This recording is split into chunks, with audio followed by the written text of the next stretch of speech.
इस चैनल पर प्रस्तुत की गई सामग्री केवल मनोरंजन के उद्देश्यों के लिए है। चाहे वो कहानियां हों, रूपकथाएं हों या वीडियो संवाद हों, वे सभी काल्पनिक हैं और इन्हें हमारे दर्शकों के मनोरंजन और भूतिया रोमांच के लिए तैयार किया गया है। हम भूतिया और डरावनी सामग्री प्रस्तुत करने का प्रयास करते हैं, लेकिन दर्शकों को यह जानना चाहिए कि वीडियो में डरावनी थीम हो सकती है। दर्शकों से सावधानी बरतने की सलाह दी जाती है। उन दर्शकों को विशेष रूप से सतर्क रहने की सलाह दी जाती है जो भूतिया थीमों से संवेदनशील हैं, आसानी से डर जाते हैं या सहमे हो सकते हैं और जो आपातकालीन स्वीकृति की आयु के तहत है। अगर आपके पास चिंता, पैनिक अटैक या किसी अन्य मानसिक स्वास्थ्य समस्या का इतिहास है तो हम आपको चैनल की सामग्री देखने से पहले आपके डॉक्टर से परामर्श करने की सलाह देते हैं। चैनल के निर्माता किसी भी प्रादेशिक या मानसिक प्रभावों के लिए जिम्मेदार नहीं है जो इस सामग्री को देखने से हो सकते हैं। चैनल की सामग्री देखकर आप स्वयं इस खतरे को समझ रहे हैं। हमारा उद्देश्य केवल रोमांचपूर्ण मनोरंजन अनुभव प्रदान करने का है। फैंटम फेबल्स भूतिया किस्से चैनल की भूतिया कहानियों का आनंद सावधानीपूर्वक और सुरक्षित रूप से लें। हमारे फैंटम फेबल्स भूतिया किस्से चैनल को अगर आपने अभी तक लाइक, सब्सक्राइब, कमेंट और शेयर नहीं किया तो प्लीज जल्दी से कर दीजिए और हाँ, बेल आइकॉन को भी दबाना भूलना मत।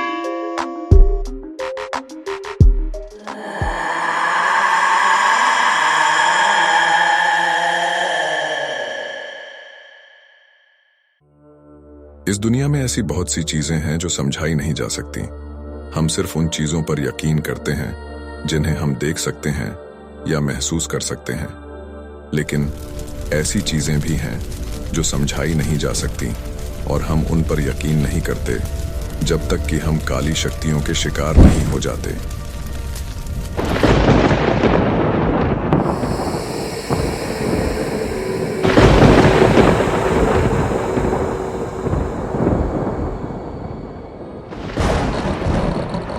ये जो जिंदा लाश जैसे और अधमरी हालत पे बिस्तर पर पड़ी है, ये तमन्ना है। कुछ महीने पहले की ही बात है। साहिल और तमन्ना एक पवित्र बंधन में बंधे हुए। उनका साथ देखकर लगता है कि वे एक दूसरे के लिए ही बने हैं।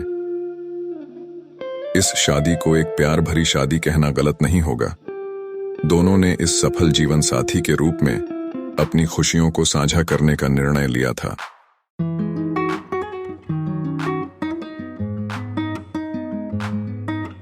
साहिल और तमन्ना के दिन ऐसे ही प्यारे और खुशियों से भरपूर लम्हों के साथ गुजरते थे। आज तमन्ना के जन्मदिन पर साहिल ने तमन्ना को एक प्यार भरा आशियाना तोहफा के स्वरूप में दिया, जहां वह अपने सपनों को जीने का प्यारा सा सफर तय करने वाले हैं। मेरी आज दोपहर की फ्लाइट है बेंगलोर के लिए। साहिल, तुम ये बात मुझे अब बता रहे हो? परसों को सब गेस्ट आने वाले हैं हाउस वार्मिंग के लिए और अभी तक मैंने सामान अनपैक भी नहीं किया है। मुझे एक मीटिंग अटेंड करना है, शाम तक लौटूंगा। मैंने मूवर्स लोगों को समझा दिया है कि कौन सा सामान कैसे रख देना है और होटल से डिनर भी ऑर्डर कर दिया है। मैं तो मजाक कर रही थी, तुम तो सीरियस हो गए। हाउस वार्मिंग पार्टी तो नेक्स्ट वीकेंड है। तो तुम बस आराम करो। आज शाम को मिलते हैं, साथ में एक मूवी देखेंगे और आराम से बातें करेंगे। तब तक के लिए बाय एंड लव यू। यह कहकर साहिल निकल पड़ता है एयरपोर्ट बेंगलोर की फ्लाइट पकड़ने। इधर तमन्ना सब काम खत्म करके काउच में बैठ टीवी देख रही होती है। साहिल के कहे टाइम पर उसको घर आने में देरी हो गई थी। उसका फोन भी नहीं लग रहा था। शायद फोन एयरप्लेन मोड पे होगा, इसीलिए नहीं लग रहा है। सोचते हुए तमन्ना किचन में जाकर वाइन ग्लास में वाइन डालती है। लगता है साहिल है। तमन्ना काउच से उठकर दरवाजा खोलने जाती है, लेकिन दरवाजे पर कोई नहीं होता।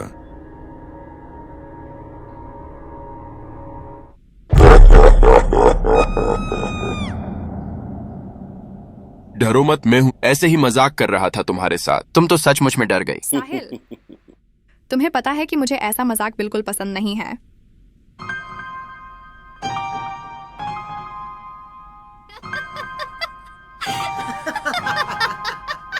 ऐसे ही हंसते हंसाते मजाक करते हुए दोनों साथ में टीवी देखकर डिनर करने के बाद आराम करने चले जाते हैं।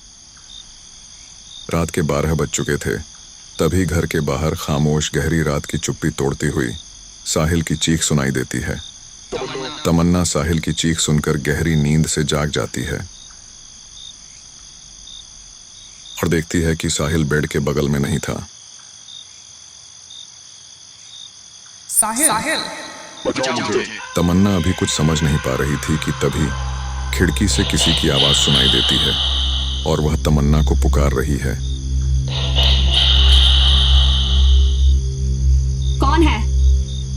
तमन्ना को लग रहा था कि साहिल पिछली बार की तरह अभी भी उसके साथ मजाक कर रहा है और वह उससे ऐसा ना करने को कहती है। साहिल, अगर ये तुम हो तो प्लीज ऐसा मजाक मत करो। मैं डर चुकी हूँ, तुम जीत गए, अब प्लीज बाहर आ जाओ। जवाब में कुछ ना सुनाई देने के कारण तमन्ना दूसरे कमरे में जाकर देखती है, लेकिन साहिल को वहां भी नहीं पाती। रात बहुत गहरी हो चुकी थी। तमन्ना खिड़की की ओर जाकर बाहर झांकती है और उसे दिखाई देती है तो सिर्फ घनघोर और काली रात की आगोश में लिपटी हुई डरावनी जंगल। उसे जैसे भी हो साहिल को ढूंढना था, शायद सही में उसे मदद की आवश्यकता हो। इस सोच के साथ तमन्ना डरती हुई घर के बाहर आती है।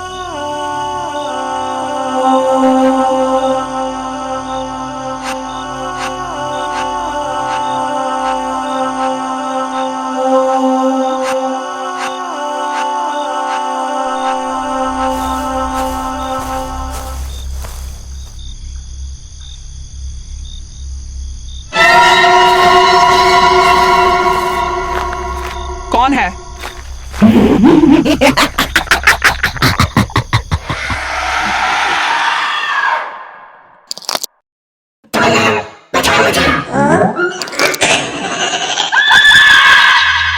कौन थी वो डरावनी चेहरे वाली और फांसी पर लटकी हुई औरत जो तमन्ना के ऊपर झपट पड़ी?